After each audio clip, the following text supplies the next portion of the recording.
I'm Dr. Danny Scarhill here, the founder of the webinar Chiopractor.com, and I'm at the UCA seminar in the UK today, and I've got a very special guest with us, Dr. Patick Gentempo, the co-founder of the CLA. Welcome, Patick. Thank you. So, tell us a little bit about the CLA for those people, the subscribers who haven't necessarily heard of it, maybe. CLA stands for Chiropractic Leadership Alliance, and basically it was launched for many reasons. Myself and Dr. Ken founded it, the original version of it, at least in 1988, so I'm pretty old. And we started out in chiropractic technology to help validate what we do as chiropractors, and as far as measuring the nervous system with the Insight technology, which has evolved now. We have about 9,000 clients on 6 continents. But emerging further from that, as you can tell by the name of the organization, is that it was an alliance of leaders who we want, and not us being the leadership alliance, but all of the people who participate, all our clients who are also part of that leadership alliance, to basically take the message of chiropractic in profound ways out to the world, out to their communities, and make positive things happen. So spin-offs of Chiropractic Leadership Alliance have been On Purpose, the audio program we've been doing since 1994. We have Creating Wellness Alliance, where we have several wellness-based chiropractic practices that are around the world.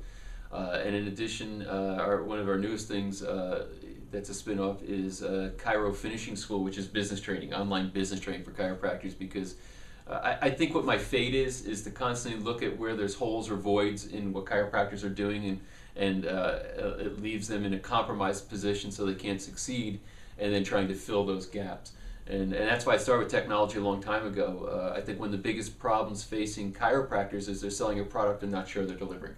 They're selling a thing called improved health and well-being that's a byproduct of adjustments. And the reason those adjustments are supposed to improve people's health is because it improves neural performance, or the function of the nervous system. But then we go into our exam process and we're lifting legs and pushing on heads and doing things that are inconsistent with what we say our stated goal is in care.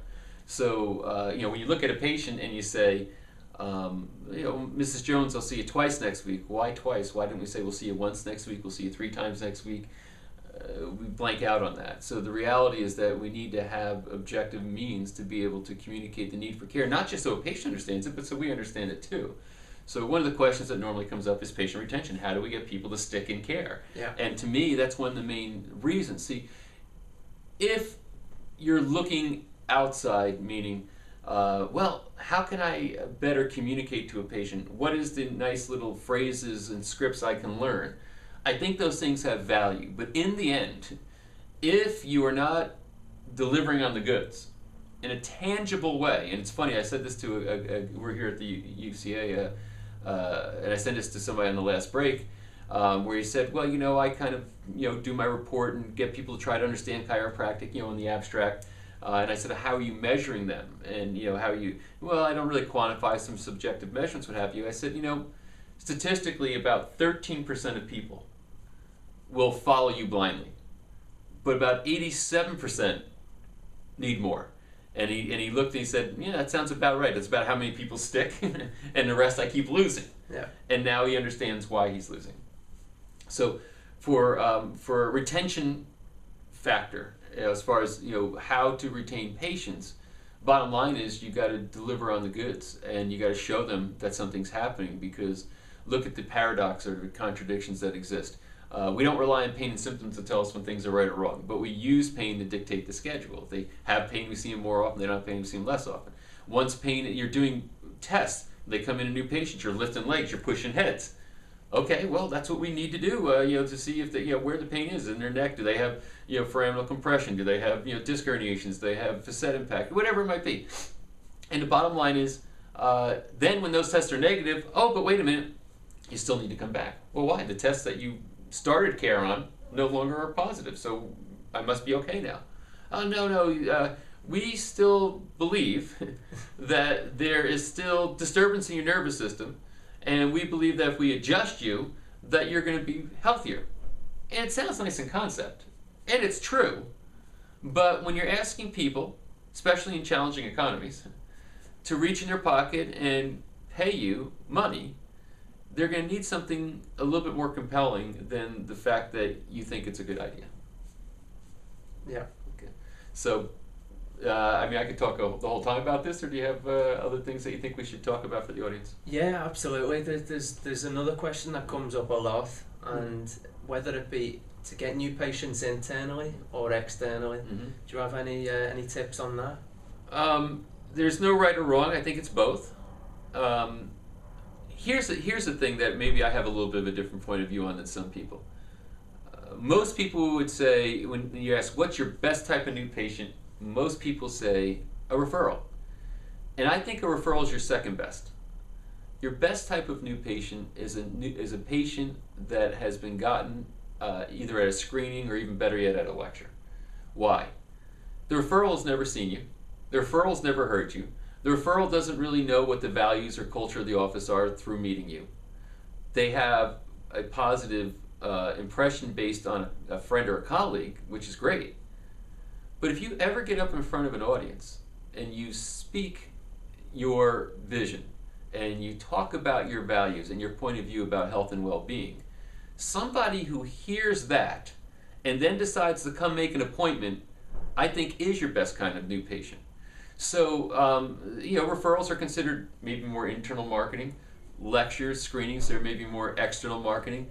I think it's got to be both, and it's got to be something that's purpose-driven. And what I mean by that is, it's not a matter of saying, I should do this or that because my new patients are kind of low now. It is, what is the purpose of our practice, and what impact do we want to have on the community? And based on the answer to those questions, you decide what type of marketing to do. You have to act in accordance with. So you don't market as a reaction to the needs of the practice economically. You market in response to the needs of the community. And then you'll have a practice that never needs new patients anymore, but wants to go out and still tell the message. I did an interview a while back with one of our clients who sees 300 new patients a month. And he doesn't need any new patients. He's 2,200 patient visit a week practice, very busy practice. Doesn't need new patients. But he still has teams of screeners, teams of people who go out into the community every single week to go out and get this message out to the community, not because he needs new patients, but here's the key distinction that I've been making. You don't need new patients need you. You see the difference? Yeah. And so when you market from the context that I need new patients, it's a losing proposition. When you market from the context new patients need me, it becomes a whole new world. Completely different mindset, isn't it? Yes, it is. Fantastic. And I guess the other thing I'd fill in, I know these are kind of short vignettes, but I see three dimensions, three irrefutable skill sets that have to be a part of every practice for it to succeed. One, you have to be able to deliver on the goods. Yeah, in other words, you can't fake it. You can't pretend that you know what you're doing. You have to be able to deliver a service that has a beneficial impact on the individual. So inescapable. So if you feel like you're adjusting your technique, your approach is lacking, then you should put a whole bunch of energy into upgrading it quickly. Second, you got to have really solid business foundations. Out of the allied health professions, unfortunately, from what I see, chiropractors are the weakest in business skills. And I don't care if you're the best chiropractor and adjuster in the world, if you don't have good business principles and business skills, you don't succeed in practice and maybe fail out of practice. I see it happen all the time, actually. So, and that's one of the things we're answering now with one of our things called Chiro Finishing School. You can go to chirofinishingschool.com to get more information on that. Don't go to Finishing School, it's a porn site, so go to chirofinishingschool.com. And we've got some free stuff there to download and some information, but it's an online video training course, very easy to do. But you know the principles of chiropractic, you need to know the principles of business also, because you can't have one without the other and have it work. And the third thing is you need robust marketing. You know, if you say, okay, I got the right business foundations here, I've got great ability to deliver chiropractically as far as my approach towards care, then you have to go out and tell people about it. People have to know about you. So marketing is the third leg of that stool that becomes very critical. So those are the three areas that you have to make sure that you can't have a weakness in any one of those areas and succeed. That's fantastic, particularly the Chiro Finishing School. Mm-hmm.